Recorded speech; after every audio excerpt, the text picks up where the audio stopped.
Class 7th chapter 3 rational numbers. Rational numbers क्या होते हैं? Rational numbers p by q की फॉर्म में होते हैं जिसमें q is not equal to 0, q 0 के इक्वल नहीं होता। रैशनल नंबर्स किस फॉर्म में होते हैं? न्यूमरेटर अपॉन डिनोमिनेटर की फॉर्म में होते हैं, जैसे कि एग्जांपल्स 2/3, -5/7, 1/3, 7/-13। ठीक है, आज हम करेंगे एक्सरसाइज 3.1। इसमें सबसे पहला क्वेश्चन ट्रू एंड फॉल्स का है, तो देखिए क्या करते हैं इसमें। ठीक है, every whole number is a rational number. क्या हर एक होल नंबर रैशनल नंबर होता है? ट्रू, हर एक होल नंबर रैशनल नंबर होता है। Every integer rational number, every integer rational number होता है। ट्रू, यस, ये इंटीजर है -5, ये रैशनल नंबर होता है। 0 is a positive rational number. No, 0 positive rational number क्यों नहीं? क्योंकि 0 जो होता है ना ही वो पॉजिटिव होता है ना ही वो नेगेटिव में कंसीडर करता है। ठीक है, -3/7 स्टैंडर्ड फॉर्म में है। यस, क्योंकि ये माइनस ऊपर शिफ्ट है इसलिए स्टैंडर्ड फॉर्म में है। 15/-7 इज अ स्टैंडर्ड फॉर्म। क्या स्टैंडर्ड फॉर्म में? नहीं, फॉल्स। ये स्टैंडर्ड फॉर्म में इसलिए नहीं है क्योंकि इसमें माइनस नीचे है, ऊपर नहीं है। नेक्स्ट क्वेश्चन,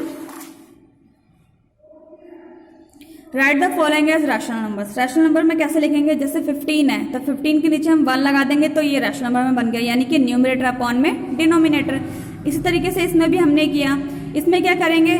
पॉइंट के बाद 1 2 3 डिजिट है तो हमने पॉइंट हटाई और इसके नीचे 3 0 लगाई, फिर हमने काट दिया। 5 1 5, 5 2 10, 0 0। इसका आंसर आया 1/200। इसी तरीके से हम इसमें भी करेंगे। हम इसके पॉइंट हटाएंगे, पॉइंट के बाद कितनी डिजिट है? 1 2, तो 2 0 लगाई। इसको भी हमने कटिंग करके इसका आंसर आ गया 108/25। नेक्स्ट है 0 के नीचे हम क्या लगाएंगे? 1 लगाएंगे, तो ये भी आपका रैशनल नंबर बन गया।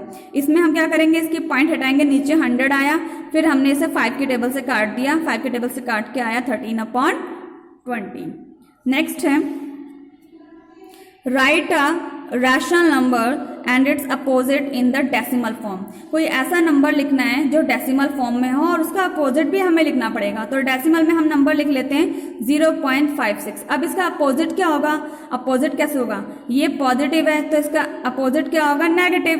तो यहाँ इसलिए हमने क्या लगा दिया? माइनस लगा दिया। ऐसे ये वाला क्वेश्चन देखिए, right a rational number and it's opposites in the fraction form. अब आपको फ्रैक्शन फॉर्म में लिखना है और उसका अपोजिट भी आपको लिखना है। तो फ्रैक्शन फॉर्म में क्या हुआ? -3/7 हमने ये नंबर ले लिया। अब इसका अपोजिट क्या होगा? ये नेगेटिव है तो इसका अपोजिट क्या होगा? पॉजिटिव, यानी 3/7। क्लियर है? Next question, identify equivalent rational numbers. Equivalent rational numbers हमें आइडेंटिफाई करने, पहचानने की कौन से इक्वल हैं। जैसे हमें ये नंबर क्वेश्चन में दिए हुए हैं, तो देखो 12/4 है ना, इसका इक्विवेलेंट ये है। कैसे पता लगेगा? माइनस से माइनस कट गई है, 3 1 जा 3, 3 3 जा 9। अब हम इसे भी काट के देखेंगे, 4 1 जा 4, 4 3 जा 12। तो देखो दोनों के सेम सेम आ रहे हैं ना, तो इसका मतलब ये रैशनल नंबर इस वाले रैशनल नंबर के इक्वल है। एज इट इज हमें ये भी देखने पड़ेंगे कि ये किसके इक्वल है। ये इसके इक्वल है। 4/-2 किसके इक्वल है? ये इसके इक्वल है। कैसे? माइनस से माइनस कट गया तो क्या बचा? 4/-2 बचा, और यहाँ पर भी 4/-2 है तो ये इसके इक्वल है। ठीक है, अब हम इसे काट के देखेंगे, 3 1 जा 3, 3 4 जा 12। ठीक है, और ये वाली माइनस इस वाली माइनस से कट गई तो यहाँ पर क्या आया? आपका 4 आया, और यहाँ पर क्या बचा? यहाँ पर भी 4 बचा। तो इसका मतलब 12/3 इस नंबर के, इस रैशनल नंबर के इक्वल है। ठीक है, next question, question number 5, express -12/13 as a rational numbers with denominator. ठीक है, अब हम डिनोमिनेटर कितना रखेंगे? 65 रखेंगे। तो 65 कैसे रखेंगे? पहले हम ये नंबर नोट करेंगे, -12/13। ठीक है, और हम इक्वल लगाएंगे। डिनोमिनेटर बोला है इसने 65 है, तो डिनोमिनेटर हमारा कितना रखेंगे? यहाँ पर 65 रखेंगे। अब हम नंबर सोचेंगे, 13 की टेबल में 65 कितने पर आता है? 13 की टेबल में 65 5 टाइम्स पर आता है, इसलिए हमने यहाँ पर क्या लगा दिया? 5 लगा दिया। यहाँ भी 5 लगाया और यहाँ भी 5 लगाया। अब इन दोनों को मल्टीप्लाई करके ये आंसर आ चुका है। ठीक है, इसी तरीके से फिर से हमने ये नंबर लिखा और डिनोमिनेटर में हमने लिख दिया, कितना लिखा? नेक्स्ट डिनोमिनेटर है 169, तो 169 लिखा। क्वेश्चन यहाँ नहीं लिखा था मैंने, सॉरी, यहाँ 169 आएगा माइनस का, तो 169 हमने यहाँ लिखा। तो अब 13 के टेबल में 169 कितनी बार में आता है? 13 बार में ही आता है। अब यहाँ माइनस, तो हमें यहाँ भी माइनस लगानी पड़ेगी।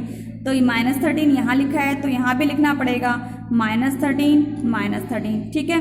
अब इन दोनों को मल्टीप्लाई किया तो आया 156 और ये वाली माइनस इस वाली माइनस से कट गई।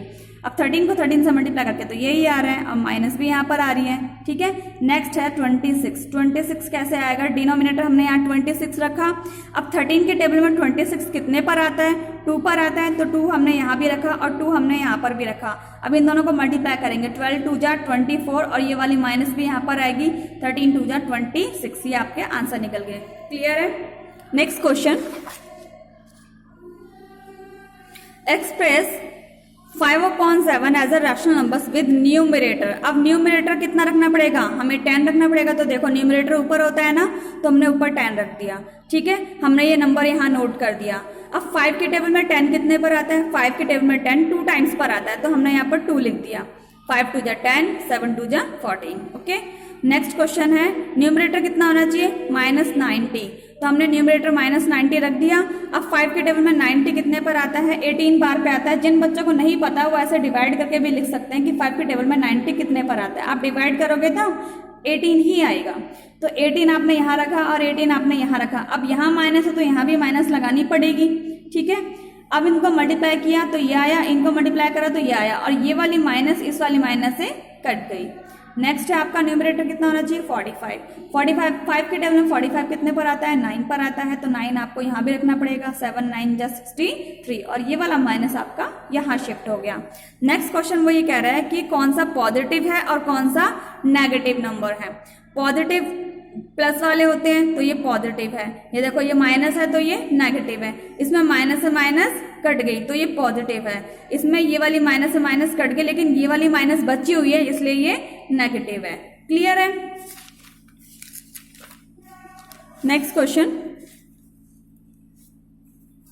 आपको इसमें x की वैल्यू फाइंड करनी है। x की वैल्यू कैसे फाइंड करेंगे, हम पहले यहाँ क्या रखेंगे 2, ठीक है, और ये 30 माइनस का 2 है। 30 को हम -2 से डिवाइड करेंगे तो हमें क्या मिलता है, 15 मिलता है। हमने इन दोनों को डिवाइड करना है, डिवाइड करके आया माइनस का 15। अब इस -15 को हम इस वाले नंबर से मल्टीप्लाई करेंगे। मल्टीप्लाई किया, 15 2 जा 30, माइनस से माइनस कैंसिल, 15 3 जा 45 और ये वाला माइनस यहाँ पर आ गया। उसके बाद हम नेक्स्ट है माइनस, अब ये वाला नंबर हम दोबारा से नोट करेंगे। यहाँ पे देखो अब x की जगह कितना आ गया, x की जगह कितना आ गया, -45 आ गया, तो इसलिए x की वैल्यू कितनी होगी, -45। क्योंकि नीचे आपका x है तो नीचे वाली वैल्यू ही आपकी x की वैल्यू निकली है ना, तो नीचे वाली वैल्यू कितनी है, -45, इसलिए आपकी x की वैल्यू निकल गई -45। एक एग्जांपल और देखिए ऐसा, अब आपका x ऊपर है, आपको ये वाली x की वैल्यू फाइंड करनी है, तो अब हम इन दोनों को डिवाइड करेंगे। 7 के टेबल में 21 कितने पर आता है, 3 पर आता है, ठीक है। हमने इन दोनों को डिवाइड किया और ये माइनस भी आ गई। इसका मतलब -3 से हमें मल्टीप्लाई करना है इनको, इन दोनों को। तो -3 से मैंने मल्टीप्लाई किया तो ये आया, ठीक है। अब मेरा x तो ऊपर था तो आप ऊपर वाली वैल्यू देखो, ऊपर कितना है, -72 है ना ऊपर, तो इसलिए आपकी x की वैल्यू कितनी आ गई, -72। क्लियर है। Next question, give 4 rational numbers equivalent to. इसमें आपको 4 रैशनल नंबर कैसे निकालेंगे, इसमें आपको टेबल करनी है। जैसे 2 है, 2 2 जा 4, ठीक है, 2 3 जा 6, 2 4 जा 8, 2 5 जा 10 और ये जो माइनस है ये भी है, साथ में लगाते जाएंगे। इसी तरीके से हम नीचे वाली भी 7 है, इसका भी हम टेबल करेंगे। 7 1 जा 7, 7 2 जा 14, 7 3 जा 21, 7 4 जा 28, 7 5 जा 35। क्लियर है। इसी तरीके से हम इसमें भी यही करेंगे, 5 का टेबल आगे चलाएंगे और यहाँ पर 3 का टेबल आगे हम चलाएंगे। कितने नंबर्स निकालने हैं, 1 2 3 4, क्योंकि इसने 4 रैशनल नंबर बोला है तो आपको 4 ही निकालने हैं बस। क्लियर है। नेक्स्ट क्वेश्चन है,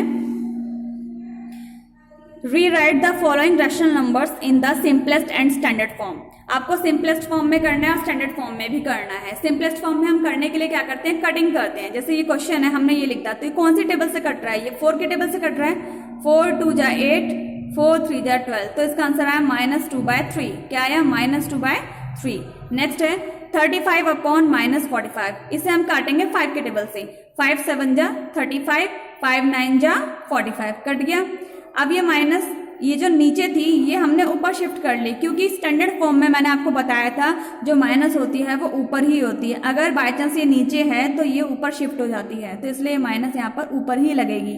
तो इसका आंसर आ गया -7/9।